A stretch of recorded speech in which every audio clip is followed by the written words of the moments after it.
Bonjour à tous, alors ravi de vous retrouver pour la suite de cette étude sur l'histoire de Dieu et de l'Église. Et aujourd'hui, nous allons nous intéresser à la Mésopotamie.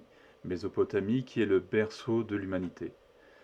Mais nous verrons aussi que la génétique, dans un second temps, cette génétique prouve l'existence d'un couple originel. Et pour nous, c'est Adam et Ève. Mais nous, nous allons nous y intéresser un peu plus à cette génétique. Euh, et en nous y intéressant un peu plus, nous verrons aussi qu'on retrouve à un moment donné de l'histoire de l'humanité, une baisse considérable de la population. Et d'ailleurs, cette baisse, elle est suivie très rapidement d'un repeuplement. Et ce qui est curieux, c'est un repeuplement à partir de 3 lignées d'ADN. Et pour nous, ce sont des preuves du déluge. Alors, sans plus tarder, entrons dans le vif du sujet. Alors, dans la dernière vidéo, j'ai replacé le contexte dans lequel vivaient Adam et Ève. Mais maintenant, il est temps d'aller un petit peu plus loin. Il est temps vraiment de nous intéresser déjà en premier lieu à la Mésopotamie. Donc Adam et Ève y ont vécu. Alors il faut savoir que la Mésopotamie, c'est une zone géographique de l'actuel Moyen-Orient. Et bizarrement, on retrouve les fleuves Euphrate et Tigre dans cette même zone. Alors l'Euphrate, vous le trouvez ici, entouré en rouge, et juste au-dessus, le Tigre. Alors la Mésopotamie s'étendait du nord de la Syrie, donc voici la Syrie, du nord de l'Irak, enfin voilà, du sud de la Turquie, là ici on a la Turquie, de l'ouest de l'Iran, voici l'Iran, l'ouest de l'Iran appartenait aussi à la Mésopotamie, et sans oublier d'ailleurs le nord du Koweït ici. Alors la Mésopotamie faisait partie de ce que l'on appelait auparavant aussi le croissant fertile. Et cela en raison de la richesse de sa terre, due aux crues des fleuves qui l'entouraient. Alors le nom Mésopotamie est composé de deux mots. Mésos, qui signifie entre, ou au milieu, et de potamos, qui signifie fleuve. Et donc, vous l'aurez compris, ces deux fleuves sont donc l'Euphrate et le Tigre. Le croissant fertile était aussi composé du nord de l'Égypte. Euh, et là aussi, je pense que vous l'aurez compris, puisque si je parle de l'Égypte, tout de suite vous pensez certainement au Nil. Et oui, le Nil, en raison de ses crues annuelles, euh, donnait des sédiments, des limons pour enrichir la terre. Alors, la Mésopotamie est considérée comme le berceau des civilisations. Alors, là où il y a une nourriture abondante, là où il y a de l'eau en abondance, là où les gens peuvent pêcher, peuvent chasser, il y a automatiquement une croissance démographique. Ainsi, Adam et Ève, ainsi que leurs descendants, se sont développés dans cette région. Alors, au départ, ils n'étaient qu'un petit nombre. Mais n'oubliez pas que Dieu leur avait donné un ordre, l'ordre de se multiplier, chose à laquelle ils ont obéi. Alors, ne croyez pas que dès le début, ils avaient toutes les technologies pour se développer. Dieu leur a donné des capacités intellectuelles supérieures à celles que nous avons aujourd'hui. Alors au départ, ils étaient chasseurs-cueilleurs. Ils étaient très observateurs de la nature. Et ainsi, ils se sont aperçus que les graines qui tombaient des arbres ou au pied des plantes repoussaient la saison suivante. Et ainsi, ils ont très rapidement développé l'agriculture. Puis ils ont développé l'élevage en domestiquant les animaux. Ils ont aussi très rapidement découvert le travail des métaux, les métaux qui ont remplacé l'usage de la pierre, et oui, les outils en pierre. Alors il faut savoir que le travail était plus... euh, lorsque ces outils en pierre ont été remplacés par des outils en métaux, le travail était beaucoup plus facile et beaucoup plus rapide. Donc il y a aussi eu un essor aussi rapide de la population. Alors les terres fournissaient assez de nourriture pour nourrir un très grand nombre de personnes. Alors, surtout, Ne croyez pas qu'il faille des milliers d'années pour comprendre comment faire du charbon, pour comprendre comment faire fondre un minerai de fer, par exemple. Aujourd'hui, nous avons l'archéologie expérimentale avec des scientifiques qui sont capables de reproduire les gestes des premiers hommes. Et donc, ces scientifiques sont capables de tailler des outils en pierre en quelques jours et de les utiliser aussitôt. Alors, croyez-moi, étant bricoleur, lorsque je me retrouvais ou lorsque je me retrouve face à un problème technique, manquant de matériel, eh bien, je trouve rapidement comment résoudre ce problème. Et pareillement, eh bien, ces premiers hommes, face à une difficulté, eh bien, ils trouvaient eux aussi le moyen de faciliter leur travail. Les spécialistes de l'archéologie expérimentale sont capables de travailler le fer avec des outils archaïques comme des marteaux en pierre ou même des soufflets artisanaux pour, vous savez, pour attiser la combustion du charbon, bien sûr.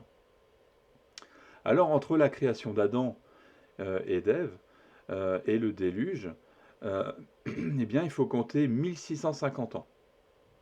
Alors, bien sûr, je vous laisse imaginer, mais en 1650 ans, eh bien, les gens ont eu le temps de développer des techniques révolutionnaires comme l'invention de la roue, par exemple. Mais c'est aussi dans cette région que s'est développée l'écriture. Curieux, hein? C'est aussi dans cette région que s'est développée la religion, le commerce, les impôts, la médecine, l'astronomie, la musique, la littérature, etc. Alors maintenant, une parenthèse concernant les dates de ces inventions. J'aurai l'occasion de revenir dans la prochaine vidéo courtement à ce sujet. Donc ça sera une très courte vidéo. Ça, je vous ferai souffler comme ça, avant de reprendre une grosse vidéo par contre. Alors donc une parenthèse concernant ces dates d'invention. Pour tout cela, eh bien, nous sommes sous les 10 000 avant Jésus-Christ. Cependant, c'est encore bien au-delà quand même de l'année de création d'Adam, le premier homme, que l'on situe généralement vers 4000 avant Jésus-Christ. Alors, comment expliquer cela? Eh bien, ça sera le sujet de la prochaine vidéo. Eh bien, il s'agit d'un problème de datation, et en particulier de la datation au carbone 14. Alors donc, je reviens à mon sujet sur la Mésopotamie et le développement des premières civilisations. Donc les hommes, les premiers hommes, dotés de technologies efficaces, dotés de sols très fertiles, eh bien, les premiers hommes qui se trouvaient en Mésopotamie ont pu se multiplier très rapidement. Et donc, je vais parler de cette croissance démographique à partir de Adam et Ève. Donc, Adam et Ève se sont multipliés. Ensuite, vous connaissez que vous avez l'épisode de Caïn et Abel. Eux aussi se sont multipliés. Et bien sûr, leur descendance aussi. Alors, tous les scientifiques, aussi bien athées que chrétiens, savent que l'humanité s'est développée à partir de 2 individus. Et pour cela, les scientifiques se basent sur des études ADN menées sur plusieurs individus sélectionnés au hasard, dans le monde entier en plus. Alors, en étudiant l'ADN de ces individus, qu'ils soient africains, américains, européens, sans oublier l'Océanie, eh bien, les études ont retrouvé pour chacun de ces individus 2 ancêtres communs. Alors, les scientifiques athées parlent d'avoir retrouvé l'Ève mitochondriale et de l'Adam Y chromosomique. Tandis que, bien sûr, les scientifiques chrétiens parlent de Adam et Ève, tout simplement. Alors, il faut savoir aussi que ces études ont tout de même révélé d'autres choses très importantes. Des choses qui accréditent le récit biblique. Les généticiens, donc chrétiens ou non d'ailleurs, se sont aperçus que dans l'histoire de l'humanité, eh bien, il y a eu 2 phénomènes étranges. Il y a eu un effondrement de la population, suivi d'une forte croissance démographique. Alors les généticiens athées ont du mal à expliquer la raison de l'effondrement de la population. Quant aux scientifiques chrétiens, eh bien, eux, ils sont ravis. Ils ne sont pas du tout embarrassés pour affirmer qu'il s'agit d'une preuve supplémentaire de la réalité du déluge. Alors peut-être que vous vous demandez, mais comment peut-on savoir qu'il y a eu dans le passé un effondrement de la population, suivi d'une forte croissance démographique, ou encore comment on peut remonter comme ça jusqu'à Adam et Ève? Alors donc pour cela, eh bien, je vais ouvrir une parenthèse qui est peut-être un petit peu plus compliquée, euh, afin dans un premier temps, hein, je vais expliquer l'ADN et les analyses, hein, qui ont été faites. Analyses qui ont permis de découvrir notre origine commune et expliquer comment on s'aperçoit qu'il y a eu un effondrement de la population suivi d'une forte croissance démographique. Alors les généticiens ont fait des analyses ADN. Pour cela, je vais revenir un petit peu sur l'ADN. Il faut savoir que l'homme est composé de 36 000 milliards de cellules. La femme, un peu moins, 28 000 milliards. Non, non, n'allez pas me faire dire ce que je n'ai pas dit. Je pense qu'il y a des gens qui pensent des choses bizarres. Non, non. Donc, un peu moins de cellules. Il y a plus de 200 types de cellules dans notre corps. Ainsi, nous avons par exemple les cellules épithéliales que nous retrouvons sur notre peau.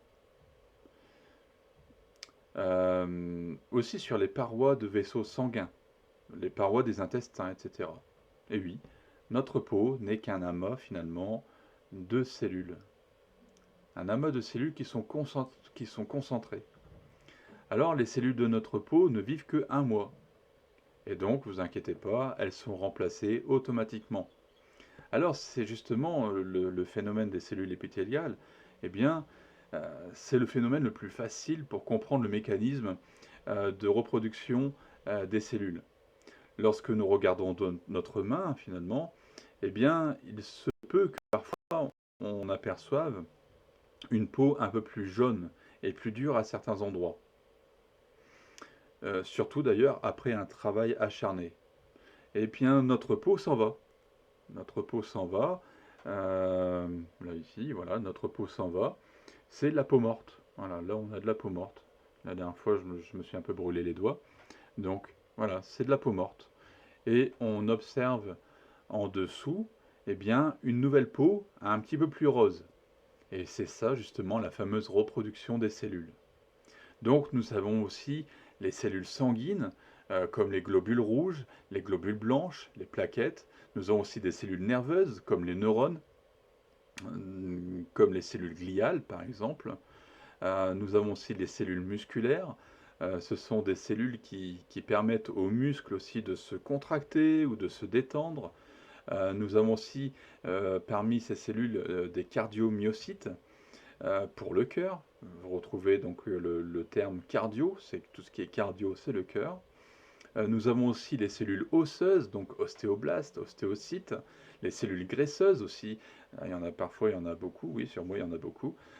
Donc des cellules graisseuses, aussi appelées adipocytes, lipoblastes, adipocytes, j'ai déjà dit je crois adipocytes. Nous avons aussi des cellules sexuelles, comme les spermatozoïdes, les ovocytes, les cellules de Sertoli, etc. Sans oublier d'ailleurs les cellules hépatiques, les cellules rénales, les cellules pancréatiques, les cellules gastriques, les cellules conjonctives, pardon, etc. Bref, comme vous voyez, beaucoup de types de cellules, mais des cellules qui ont des fonctions différentes, mais la même configuration. Parce que comme vous pouvez le voir ici, donc là ici on a un schéma d'une cellule sur la slide. Donc même configuration pour toutes les cellules. Chaque cellule est composée d'une membrane cellulaire. C'est ce qui délimite la cellule. Voilà, la membrane cellulaire, c'est tout autour. Là ici on est sur la cellule. Tout autour, c'est le trait noir. Et à l'intérieur, tout ce qui est ici blanc là, j'ai schématisé. Donc ici, parce que je ne vais pas voir tout ce qu'il y a aussi dans le cytoplasme, mais ça c'est le cytoplasme justement. Et nous avons le noyau. Donc le noyau qui contient toute l'information génétique. Et dans ce noyau, eh bien, vous retrouvez des chromosomes. Et sur ces chromosomes, eh bien, on retrouve les gènes. Ces gènes d'ailleurs qui vont déterminer la couleur des yeux, la couleur des cheveux par exemple, Voilà. Comme vous pouvez le constater, eh bien, ce chromosome a une forme de X. Alors, l'homme et la femme possèdent 46 chromosomes. Les chromosomes fonctionnent par paire. Euh, il faut savoir qu'il y a 22 paires de chromosomes homologues ou autosomes et une paire de chromosomes sexuels ou gonosomes. Là, ici, on retrouve cette paire de chromosomes sexuels ou gonosomes. Donc, les femmes, elles possèdent deux chromosomes X, donc XX, tandis que les hommes possèdent un chromosome X et un chromosome Y.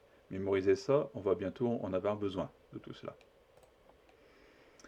Alors, le chromosome, donc je reviens sur mon schéma type, le chromosome est composé de deux chromatides identiques. Voilà les chromatides. Les chromatides identiques.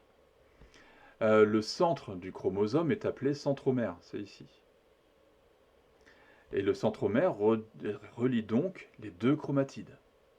Et nous avons aussi les télomères, comme vous pouvez le voir aussi sur ce schéma.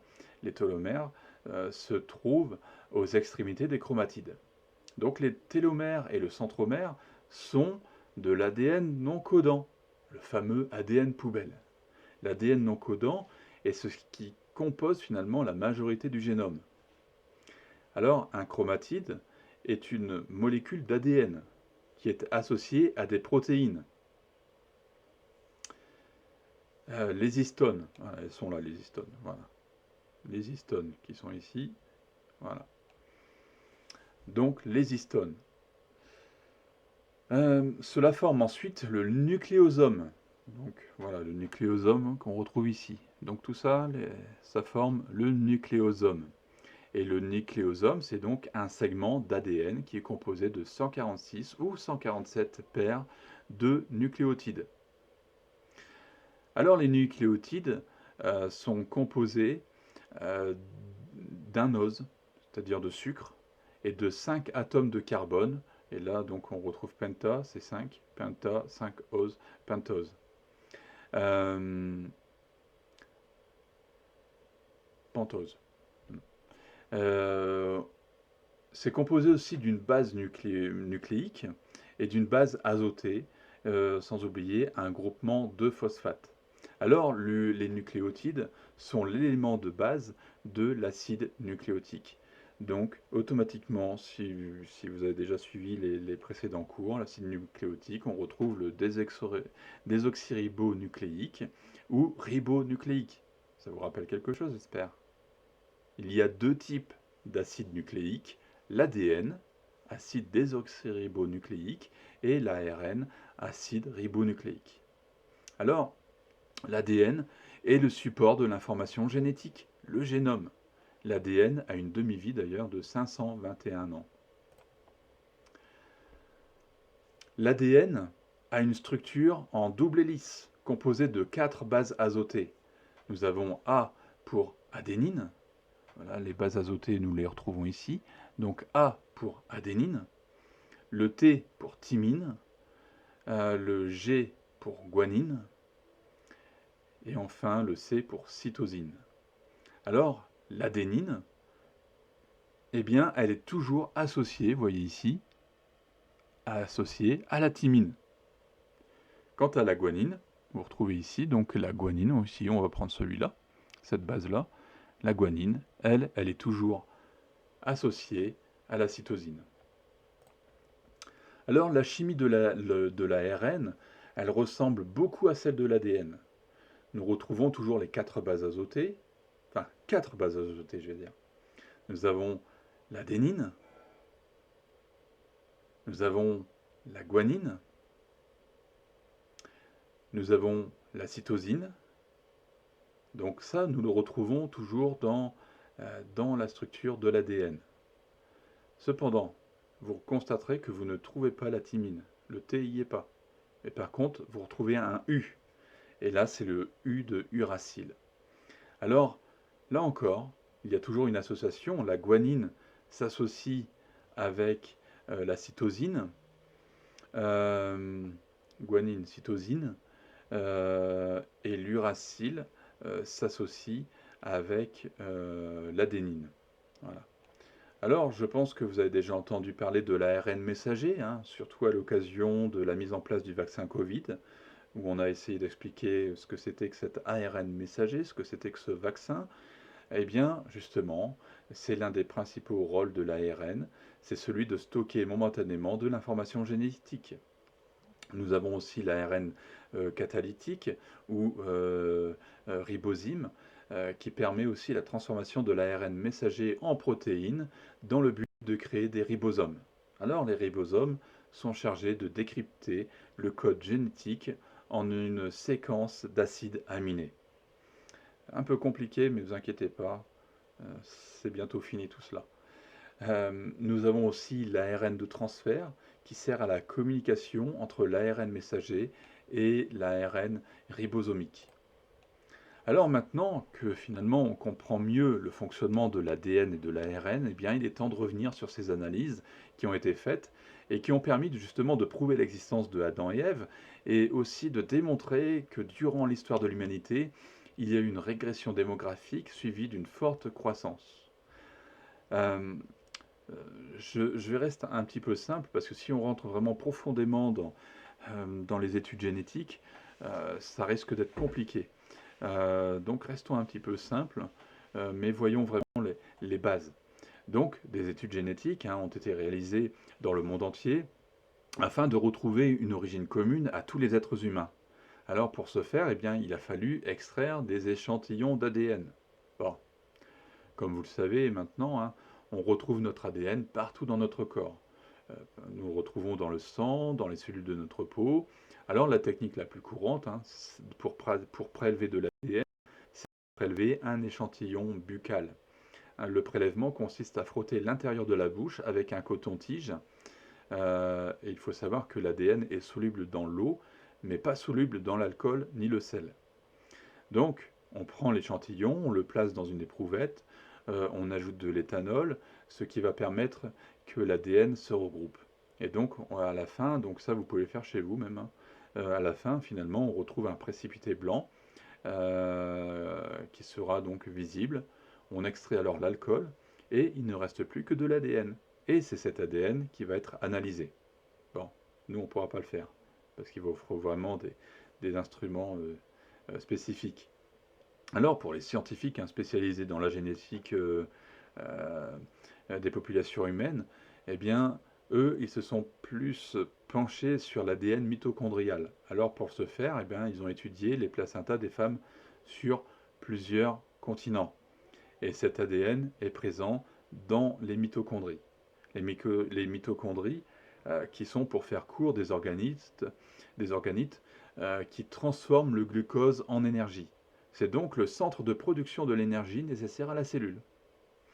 Donc, le génome mitochondrial est situé dans les mitochondries et c'est uniquement transmis par la mère.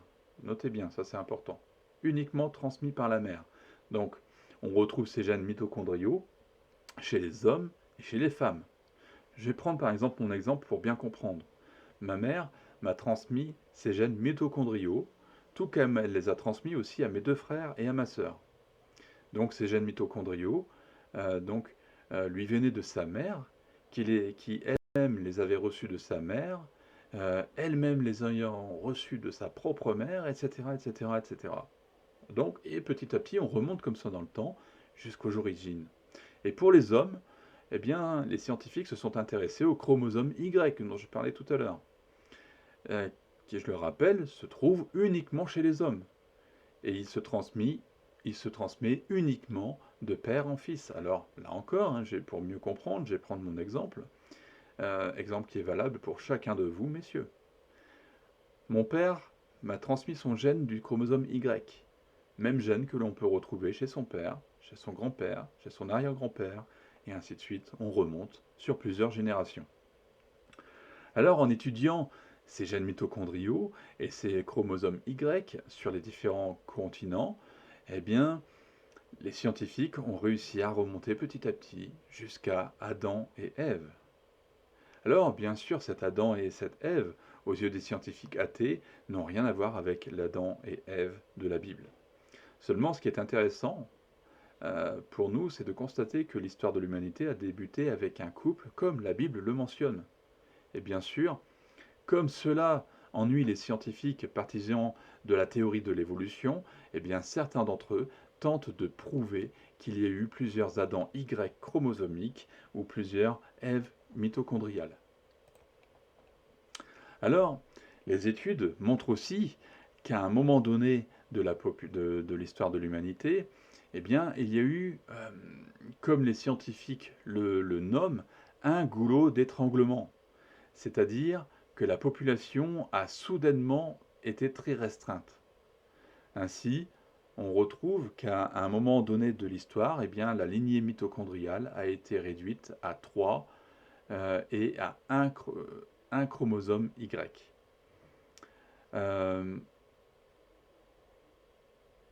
Cela doit peut-être vous rappeler quelque chose. Bon, je me souviens que je viens de le dire un petit peu à l'instant, quelques minutes auparavant. Ça vous rappelle le déluge. Alors, nous retrouvons le chromosome Y, qui est bien sûr transmis par Noé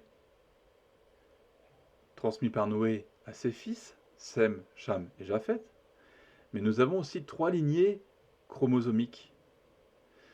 Donc les femmes de Sem, de Cham et de Japheth. Alors, cela confirme encore une fois le récit biblique qui nous informe que c'est à partir des couples Sem, Cham et Japheth, ainsi que bien sûr leurs épouses respectives, que le monde a été repeuplé. La Bible, surtout, ne mentionne pas que la femme de Noé a encore enfanté. Parce que si cela avait été le cas, eh bien nous aurions retrouvé une 4e lignée mitochondriale. Et on ne retrouve pas 3 lignées mitochondriales.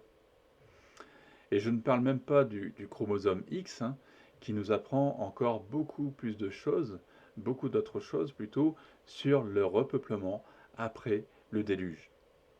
Alors, la science évolutionniste démontre qu'il y a eu 3 lignées mitochondriales, 3 lignées d'ADN principales. Et ces scientifiques parlent des haplogroupes M, N et R. Donc, on les retrouve un petit peu, ces groupes-là, haplogroupes M, N et R. Et d'ailleurs, ce qui est bizarre, comme vous pouvez le constater sur cette carte, c'est qu'il y a quand même quelques ressemblances avec le repeuplement à partir de Sem, Cham et Japheth. Alors de ça, j'aurai l'occasion d'en reparler un petit peu plus tard. Alors ces haplogroupes, finalement, ne diffèrent entre eux que de quelques mutations. Cela prouve bien qu'ils sont bien issus de la même lignée génétique. Alors, comme vous le savez, bien, il existe aussi des mutations génétiques entre chaque génération, et la majorité la majorité de ces mutations étant des mutations génétiques délétères. Donc, les études finalement poussées, bien, montrent qu'au début, bien, il n'y avait pas beaucoup de mutations génétiques délétères, mais qu'avec le temps, ces mutations délétères se sont multipliées. Par exemple, on peut constater qu'après l'épisode de la tour de Babel, bien, les mutations dans les générations se sont fortement multipliées. C'est ce qu'on voit aussi dans ces haplogroupes M, N et R. C'est ainsi finalement que sont nées les différentes races. Et oui. Donc voilà, c'est sur ce point que je termine. Bon, finalement je suis dans les temps, je ne voulais pas dépasser 30 minutes, donc nickel. Donc c'était une vidéo un peu longue, un peu compliquée, mais tout de même nécessaire. Alors malgré tout, bien, je vous invite quand même à la partager dans le but de convaincre que la Bible n'est pas un récit mythologique. Il y existe énormément de preuves attestant le récit biblique, des preuves scientifiques, des preuves historiques. Je vous retrouve très vite pour une nouvelle vidéo dans laquelle bien, je parlerai des problèmes de datation. Je vous rassure, ça sera une très courte vidéo. Que Dieu vous bénisse et n'oubliez pas de vous abonner à cette chaîne. Vous y découvrirez de nouvelles vidéos très intéressantes. Bye bye.